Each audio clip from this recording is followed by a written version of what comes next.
بانٹتی ہیں اور ان کے فیض سے سلسلے چلتے ہیں، مگر یہاں یحملوں کے اندر ہر نئی نسل کے جو منتخب لوگ تھے مسلمانوں کے اندر، ان کا تذکرہ ہمارے آقا صلی اللہ علیہ وسلم نے اپنی علوم غیب سے کیا اور دو شرطیں بتائیں کہ عالم بھی ہوں گے اور عادل بھی ہوں گے۔ یہ ہر زمانے میں عظیم لوگ ہیں جن کو رسول اللہ صلی اللہ علیہ وسلم کی وراثت ملے گی، اور زمین کے اوپر زندہ لوگوں میں بڑی شان ان کی ہے جو شرف علم شرف نسب سے بھی زیادہ ہے، کہ جن کو اللہ کے رسول علیہ السلام کی وراثت حصے میں آتی ہے۔ سبحان اللہ۔ جب شان بڑی ہے تو پھر امتحان بھی بڑا ہے۔ شان کے لیے پڑھنا بھی ضروری ہے اور پھر ساتھ سنی ہونا بھی ضروری ہے۔ سبحان اللہ، سبحان اللہ۔ ان پڑھ ہو اور سنی ہو تو وہ امر بالمعروف اور نہی عن المنکر کا فریضہ کما حق کو ادا نہیں کر سکے گا، جتنا پتہ ہوگا اتنا ادا کر دے گا، لیکن جب پڑھا ہوا ہوگا تو پھر وہ فریضہ سر انجام دے سکتا ہے۔ جس سے پتہ ہی نہیں کہ اچھائی ہے کیا، وہ اچھائی کا حکم کیسے دے؟ ہو سکتا ہے وہ برائی کو اچھائی سمجھ رہا ہو، اسے پتہ ہی نہیں کہ برائی ہے کیا۔ برائی کا پتہ چلے گا قرآن و سنت کا ماہر بننے سے، تو جب پتہ ہوگا تو پھر برائی سے روکے گا۔ یا اچانک جب معاشرے میں کوئی برائی آئے گی تو وہ چپ سرکار بن کے نہیں بیٹھے گا، وہ بولے گا۔ سبحان اللہ۔ اب وہ وقت آ گیا ہے کہ میں نے اس وقت برائی کو روکنا ہے۔ سبحان اللہ، بے شک۔ یحمل ھذا العلم من کل خلف، ہر نئی جنریشن میں میرے وارث ہو، دین ہم میں سے کسی کا بھی محتاج نہیں۔ ہم نہیں تھے پھر بھی جھنڈا دین کا لہرا رہا تھا، سبحان اللہ۔ ہم نہیں ہوں گے پھر بھی لہرا رہا ہوگا، مگر ہمارے لیے لمحہ فکریہ ہے کہ اس دین کی جو عظمت ہے اور غلبہ ہے اور دھاک بیٹھے گی، اس میں ہمارا حصہ کتنا ہوگا؟ کیا ہمارا کوئی بیٹا اس میں شریک ہوگا؟ کیا ہمارا کوئی بھائی، ہمارا کوئی بھانجا بھتیجا، ہمارا کوئی تعلق والا؟ اس واسطے شوق دیا رسول پاک صلی اللہ علیہ وسلم نے کہ اپنی اولادوں کو اس طرف متوجہ کرو، کیونکہ یہ وہ وراثت ہے جو نبیوں کے سلطان حضرت محمد مصطفیٰ صلی اللہ علیہ وسلم کے نہایت پیارے لوگوں کو عطا کی جاتی ہے۔ سبحان اللہ۔ عدول ہو کی بھی ساتھ شرط لگائیں کہ صرف پڑھا ہوا کافی نہیں، ساتھ عادل ہونا بھی ضروری ہے، اور سب سے ضروری عدل عقیدے کا عدل ہے۔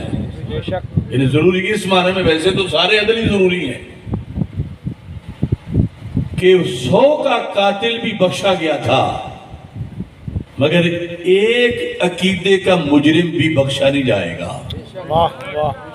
بخاری میں ہے کہ ایک بندے نے ناحق 100 قتل کیے تھے لیکن پھر بھی جنت میں چلا گیا۔ یہ اللہ کی شان ہے، جو اللہ نے یہ وعدہ کیا ہوا ہے، ان اللہ لا یغفر ان یشرک بہ، کہ جو شرک کرے گا اسے وہ نہیں بخشے گا۔ اب شرک اور قتل، بظاہر قتل کو بڑا جرم سمجھا جا رہا ہے اور اس کی بڑی قباحتیں ہیں اور ہلاکتیں ہیں، لیکن بالآخر رب نے چاہا 100 کا قاتل بھی بخشا گیا، مگر جس کی عقیدے میں عدل نہ ہو وہ بخشا نہیں جائے گا۔ وضع شیء فی غیر محلہ ہی، جو کسی کا مقام نہ ہو اس کو وہ مقام دینا یہ ظلم ہے، اور جو کسی کا مقام ہو جیسے اسے ماننے کا حق ہے ویسے ماننا یہ عدل ہے۔ سبحان اللہ۔ تو کائنات کا پہلا عدل اللہ کو وحدہ لا شریک ماننا ہے۔ کائنات کا دوسرا عدل حضرت محمد مصطفیٰ صلی اللہ علیہ وسلم کو نبی اور خاتم النبیین ماننا ہے۔ سبحان اللہ، سبحان اللہ، بے شک۔ کائنات کا تیسرا عظیم عدل اہل بیت اطہار رضی اللہ تعالی عنہ کی ان ساری شانوں کو ماننا ہے جو رب نے انہیں عطا فرمائی ہے۔ سبحان اللہ۔ اور چوتھا عدل صحابہ کرام رضی اللہ تعالی عنہم کے ان تمام مراتب کو تسلیم کرنا ہے جو اللہ نے ان کو عطا کیے ہیں۔ اگر ان مراتب میں، ان مراحل میں کہیں ایک جگہ بھی فطور آ جائے تو عقیدے کا پیپر پاس نہیں ہو سکتا۔ اور پھر اس کے نیچے عدل کے کئی درجات ہیں، ہزاروں لاکھوں۔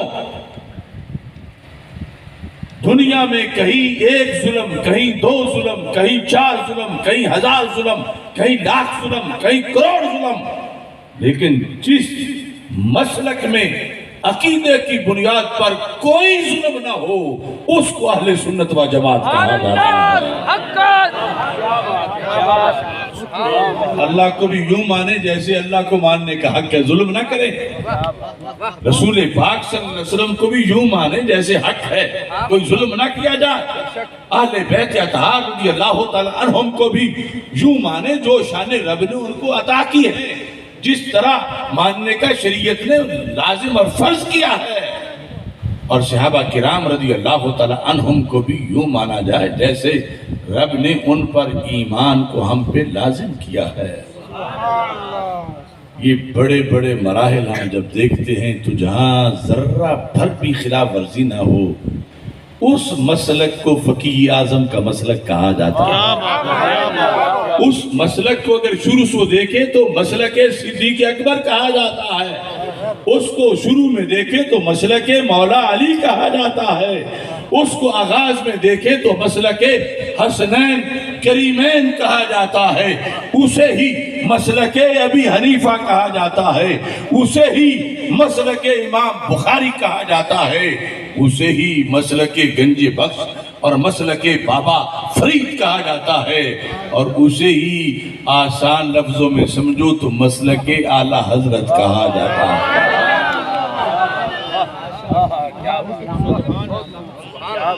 لہذا ہمارا عقیدہ ہم پہ لازم کرتا ہے کہ ہم بے ادبی کا کروڑواں شائبہ اس کو غیروں سے برداشت نہیں کر سکتے، آپ اس کا کیسے ارتکاب کریں؟ اللہ کی ذات نے جو کرم کیا، خلاصہ میں عرض کرتا ہوں، حدیث شریف میں سرکار صلی اللہ علیہ وسلم فرماتے ہیں احب اللہ۔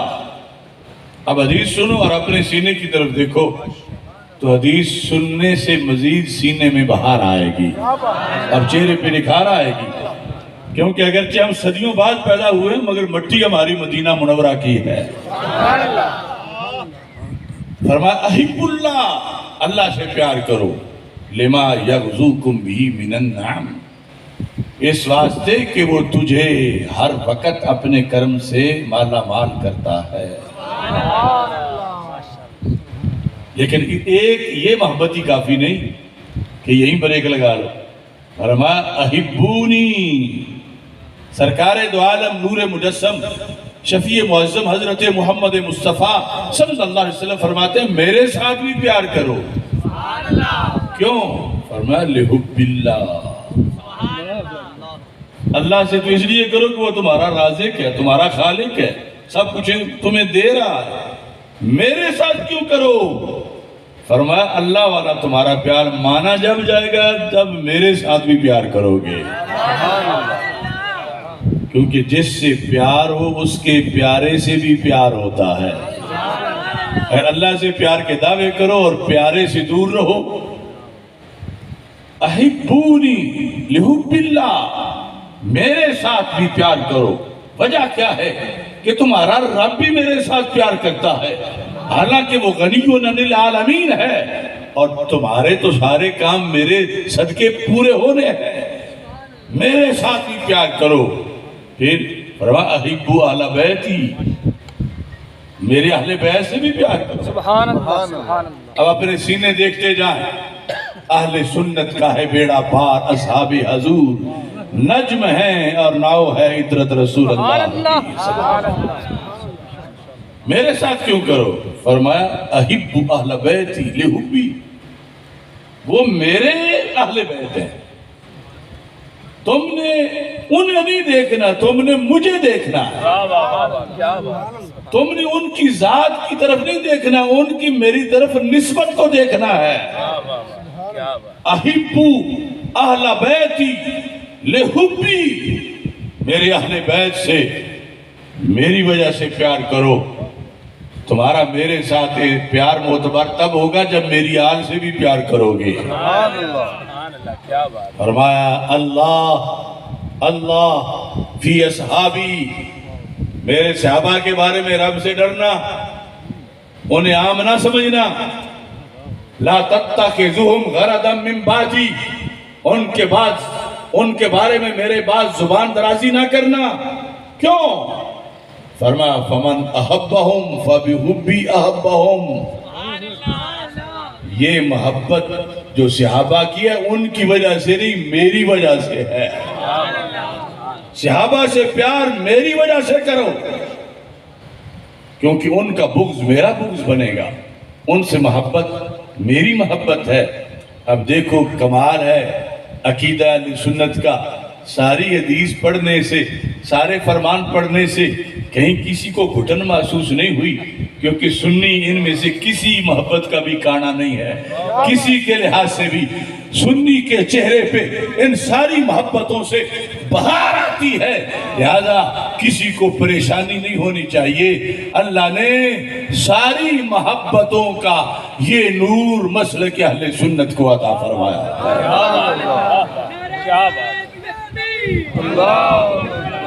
میں سینے پہ ہاتھ رکھ کے بیان کر رہا ہوں، اور سنی کھلے ماتھے سے سنے گا، کیونکہ میرے آقا صلی اللہ علیہ وسلم نے جو فرمایا تھا الکامل کی 3 جلد میں ہے، سیدنا امام حسین رضی اللہ تعالیٰ عنہ نے کربلا میں کھڑے ہو کر فرمایا ان رسول اللہ صلی اللہ علیہ وسلم قال لی والی اخی، اللہ کے رسول علیہ السلام حضرت محمد مصطفیٰ صلی اللہ علیہ وسلم نے مجھے فرمایا تھا، اور میرے بھائی جان امام حسن رضی اللہ تعالیٰ عنہ کو فرمایا تھا انتما سیدہ شباب اہل الجنہ وقرۃ عین اہل السنہ، اے حسن و حسین تم دونوں جنتی جوانوں کے سردار ہو، اور تم دونوں سنیوں کی آنکھ کی ٹھنڈک ہو۔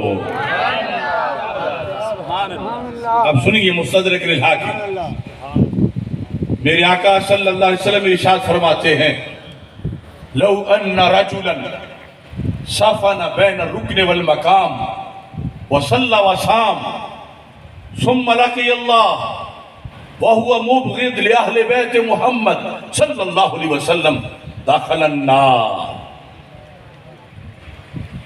فرمایا ایک شخص اتنا پرہیزگار ہو، اتنا پرہیزگار ہو، اتنا پرہیزگار ہو کہ ساری زندگی عرب میں نہیں، عجم میں نہیں، عرب میں بھی حرم میں بھی مسجد حرام میں کعبۃ اللہ کے سامنے مصلی بچھا کے بیٹھا رہا، صفانہ ڈیرا لگا لیا، ایک طرف مقام ابراہیم ہے، دوسری طرف حجر اسود ہے، درمیان میں اس کا مصلی ہے، 2-4 دن کا ویزا نہیں، اس نے ساری زندگی اس مقام پہ گزاری، نہ کسی کی شادی پہ گیا، نہ کسی کے مرگ پہ گیا، نہ تجارت کرنے گیا، اور پھر وہاں سویا بھی نہیں رہا، رات کو قیام کیا، دن کو روزہ رکھا۔ جس جگہ بندہ ویسے بیٹھا رہے تو بھول جاتا ہے، اس نے اتنے نیک کام بھی کیے، مگر عقیدے میں ایک فتور تھا۔ موت آئی تو کیا ہوا؟ دخل النار، سیدھا جہنم میں پہنچا۔ کیوں؟ عقیدے میں کیا فطور تھا؟ فرمایا وَهُوَ مُبْغِضْ لِأَهْلِ بَيْتِ محمد صلی اللہ علیہ وسلم، اس کے دل میں آل نبی علیہ السلام کا بغض تھا، لہذا ساری زندگی برباد ہو گئی۔ اہل بیت کے لحاظ سے اس نے عدل نہیں کیا، اعتقادی عدل، پیپر اعتقاد کا جو تھا اس میں فیل اس بیس پہ ہوا کہ یہ عقیدہ اس کا خراب تھا۔ کلمہ بھی بچاتا ہے، کعبہ بھی بچاتا ہے، نمازیں بھی بچاتی ہیں، روزے بھی